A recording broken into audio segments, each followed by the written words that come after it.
जय हिंद दोस्तों, आपका मेरे YouTube चैनल में हार्दिक स्वागत है।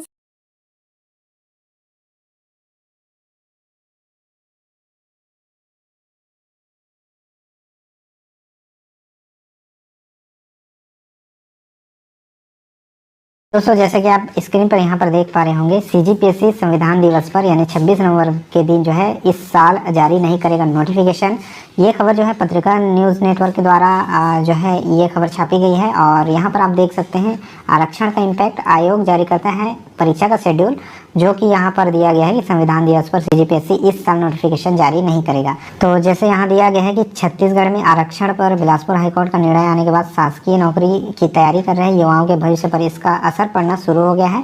और वाकई में शुरू हो गया है, क्योंकि बहुत सारे जो वैकेंसीज जो आई हुई थी, जो वर्तमान में चल रही है, जिनका एग्ज़ाम होने वाला था, वो भी जो है अभी अगले आदेश तक के लिए जो है उसको स्थगित कर दिया गया है। ठीक है, यहाँ पर आप देख सकते हैं कि हाईकोर्ट के निर्णय के बाद छत्तीसगढ़ लोक सेवा आयोग सीजीपीएससी 26 नवंबर को संविधान दिवस के अवसर पर जारी करने वाला राज्य प्रशासनिक सेवा का नोटिफिकेशन तैयार नहीं कर पा रहा है। ठीक है, तो यहाँ पर यही बताया गया है कि नोटिफिकेशन फिलहाल तैयार नहीं कर पाने की वजह से हो सकता है कि 26 नवंबर को इसका नोटिफिकेशन जारी न हो। वहीं दूसरी तरफ सरकारी विभाग नीतिगत उलझन के चलते छत्तीसगढ़ व्यावसायिक परीक्षा मंडल को प्रपोजल नहीं भेज पा रहे हैं। तो यहाँ पर जो है अलग अलग विभागों के द्वारा जो सीजी व्यापम में एग्ज़ाम्स जो होते हैं, अलग अलग विभाग सीजी व्यापम से एग्ज़ाम जो है कराना चाहते हैं, कंडक्ट कराना चाहते हैं, वो भी प्रपोजल नहीं भेज पा रहे हैं। यहाँ तक कि सीजीपीएससी ने राज्य प्रशासनिक सेवा परीक्षा का अंतिम परिणाम रोक दिया है, ये सभी को पता है। वहीं राज्य वन सेवा के साक्षात्कार टाल दिए गए हैं, ये भी अपडेट मैं आपको दे चुका हूँ। यहाँ पर देख सकते हैं व्यापम ने पुलिस भर्ती की परीक्षा स्थगित की है। जो एसआई भर्ती की परीक्षा थी, कुछ दिन पहले ही व्यापम ने नोटिस जारी करके जो है इस परीक्षा को अगले आदेश तक स्थगित कर दिया है। इसी उलझन के चलते शिक्षकों की भर्ती भी अटकती दिखाई दे रही है। ठीक है, इसी क्रम में आगे देख सकते हैं, यहाँ पर बताया गया है जेके ध्रुव, सचिव सीजीपीएससी के द्वारा, कि राज्य प्रशासनिक सेवा के पदों की भर्ती की अभी तैयारी शुरू नहीं की गई है। तो जो भर्ती की तैयारी है वो अभी शुरू नहीं की जा सकी है, और यहाँ पर पदों की स्वीकृति मिलने के बाद नोटिफिकेशन जारी किया जाएगा। तो स्वीकृति ये जो उनका कहना है कि अभी इसकी तैयारी शुरू नहीं की जा सकी है, और पदों की स्वीकृति पूरी तरह से जो है मिलने के बाद ही नोटिफिकेशन तैयार किया जाएगा, नोटिफिकेशन जो है जारी किया जाएगा। ठीक है, देख सकते हैं 2021 में निकाली थी 171 पदों की भर्ती। तो सीजीपीएससी ने पिछले साल जो है 171 पदों की भर्ती ली थी। सीजीपीएससी ने संविधान दिवस पर ही इसका नोटिफिकेशन भी जारी किया था। पिछले कुछ सालों से जो है 26 नवंबर को इसका नोटिफिकेशन जारी होता है। और राज्य प्रशासनिक सेवा के 171 पदों की भर्ती निकाली थी, जिसमें इतने इतने पद थे, वो सभी की जानकारी यहाँ दी गई है। ठीक है, तो फिलहाल काम की जो जानकारी थी वो इसी प्रकार की थी कि हो सकता है कि इस 26 नवंबर को यानी संविधान दिवस के दिन जो है आरक्षण रोस्टर का जो है पूरा क्लेरिफिकेशन या फिर क्लियर ना होने की वजह से हो सकता है कि इस साल जो है 26 नवंबर को नोटिफिकेशन ना जारी किया जा सके। तो ये एक बहुत बड़ी खबर है। धीरे धीरे करके यहाँ पर जो एक यहाँ पर बात कही गई है कि इसका असर जो है युवाओं के भविष्य पर पड़ना शुरू हो गया है। बहुत सारे वैकेंसी से ऐसे अभ्यर्थी चूक जाएंगे जिनका जो है उम्र का जो आखिरी पड़ाव पर है, ठीक है, जो बॉर्डर लाइन पर हैं, जिनकी उम्र कुछ समय में ही समाप्त हो जाएगी, उन पर जो है खासा असर इसका दिखाई देने लगा है। तो न्यूज है वह दैनिक भास्कर का है, जो कि 27 अक्टूबर 2022 का है, जिसमें कहा जा रहा है प्रदेश में 45,000 अनियमित व संविदा कर्मियों को अब रेगुलर करने की तैयारी। दोस्तों, जैसे कि आप लोग देख सकते हैं, अब जो है छत्तीसगढ़ में लगभग जो 45,000 अनियमित और संविदा कर्मचारी है, उसको अब रेगुलर करने की तैयारी छत्तीसगढ़ सरकार द्वारा की जा रही है।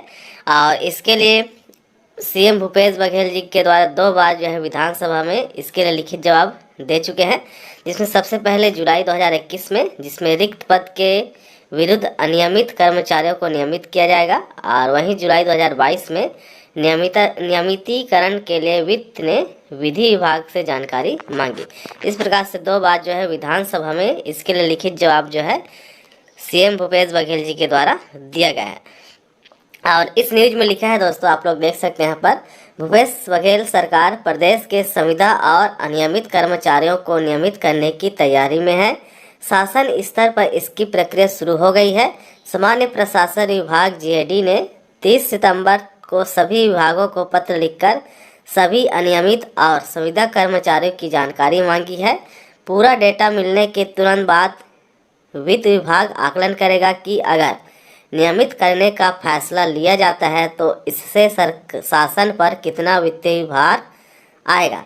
हालांकि सूत्रों के मुताबिक 45,000 कर्मचारियों के नियमित करने पर शासन ने 700 से 800 करोड़ रुपया साल का भार ही आने वाला है। कांग्रेस ने अपने चुनावी घोषणा पत्र में भी अनियमित और संविदा कर्मचारियों को नियमित करने का वादा किया था।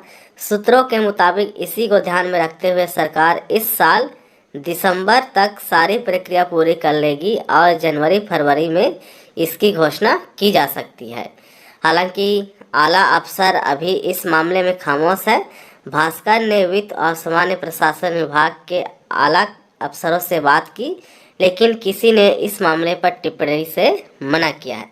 तो दोस्तों, जैसा कि आप सभी को पता है कि जो 45,000 शासकीय अनियमित और संविदा कर्मचारी है उसको अब नियमित करने का फैसला जो है सरकार द्वारा किया जा रहा है और यह जो प्रक्रिया है दिसंबर तक पूरी कर लेने की बात कही जा रही है। हालांकि इस पर अभी किसी प्रकार का जो है मुहर नहीं लगा है, लेकिन इस प्रकार से खबर आ रही है कि लगभग 45,000 जो अनियमित और संविदा कर्मचारी है उसको जल्द ही रेगुलर करेगी।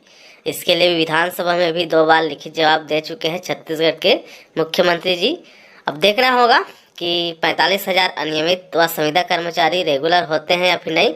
हालांकि छत्तीसगढ़ में जो भर्ती की प्रक्रिया है वह पूरी तरह से रुक चुकी है और उसका जो प्रमुख कारण है वह है आरक्षण मामला। जहाँ दोस्तों नए आरक्षण मामला के कारण जो छत्तीसगढ़ में जितनी भी भर्तियाँ चल रही थी और जितनी भी भर्तियाँ आने वाली थी वह अभी फिलहाल रुकी हुई है। अब देखना होगा ये सभी भर्तियाँ कब तक पूरी होती है और ये 45,000 अनियमित और संविदा कर्मचारी को रेगुलर करते हैं या फिर नहीं।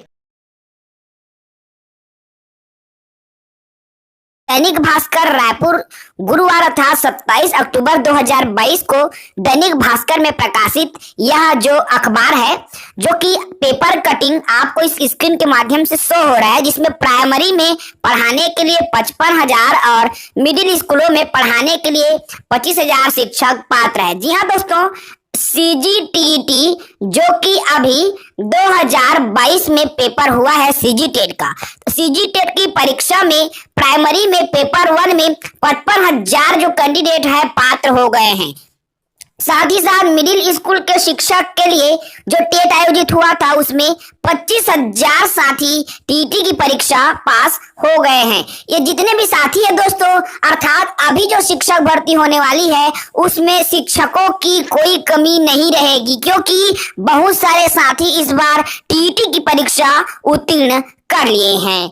देखिए क्या कहता है कि राज्य भर के सरकारी स्कूलों में अब टीचरों की कमी नहीं होगी, क्योंकि शिक्षक पात्रता परीक्षा के जो नतीजे जारी होने के बाद में 5वीं कक्षा में पढ़ाने वाले बच्चे 5वीं कक्षा में पढ़ाने के लिए 55,000 और 6वीं से 8वीं तक पढ़ाने के लिए 25,000 जो उम्मीदवार है पात्र हो गए हैं, जिससे अब शिक्षक की कमी नहीं होगी, अर्थात पद खाली नहीं रहेंगे। राज्य के सरकारी स्कूलों में 12,000 से ज्यादा पदों पर सहायक शिक्षक व शिक्षकों की भर्ती होना है। शासन ने इस भर्ती की घोषणा पहले से ही कर दी है। टीईटी पास करने के बाद सभी पात्र उम्मीदवारों के लिए डीएलएड बीएड डिग्री है, इन पदों के लिए आवेदन कर सकेंगे, अर्थात जो कि टेट और डीएड बीएड किए हैं वह शिक्षक भर्ती का आवेदन कर सकता है। ज्ञात हो दोस्तों कि 18 सितंबर 2022 को टीईटी की परीक्षा आयोजित की गई थी, जिसमें प्राइमरी में 2,96,000 और मिडिल स्कूल में 2,93,000 जो कैंडिडेट है उन्होंने पेपर दिया हुआ था। सामान्य वर्ग के लिए 60% और एसटी एससी ओबीसी के लिए आपको दोस्तों 50% अर्थात 75 नंबर लाना था, जिसमें लगभग दोस्तों आपका प्राइमरी में 55,000 और मिडिल में 25,000 जो कैंडिडेट है पास हो गए हैं। तो बहुत जल्दी शिक्षक भर्ती का नोटिफिकेशन जारी हो सकता है, क्योंकि दोस्तों अब टीटी का भी रिजल्ट पूरी तरीके से आ चुका है और इसमें कोई अब समस्या भी नहीं है। क्या जब टीटी के रिजल्ट में देर हो रही थी उसका पीछे वजह था कि नकल प्रकरण का जो सभी जान रहे हैं कि अब जो टीटी की जो वैधता है आजीवन कर दिया गया है। जी हाँ, एनसीटी द्वारा इनकी जो मान्यता है उनको लाइफ टाइम कर दिया गया है। जो मान्यता पहले 7 साल की होती थी, अब यह जीवन पर्यंत हो गया है, क्योंकि इसके लिए नया जो नियम है वह भी लागू कर दिया गया है। तो इस बार दोस्तों कंपटीशन भी थोड़ा ज्यादा होने वाला है, क्योंकि वर्तमान में 55,000 जो साथी प्राइमरी में टेट पास कर चुके हैं और 25,000 साथी मिडिल स्कूल में टेट पास कर चुके हैं। इसके अलावा पिछले टेट्स जितने भी आयोजित की गई थी उनमें बहुत सारे जो साथी है पहले से ही पात्र हैं। तो मान के चलिए कि इस बार कंपटीशन थोड़ा ज्यादा होने वाला है, तो बिल्कुल अपनी तैयारी अच्छे से करें।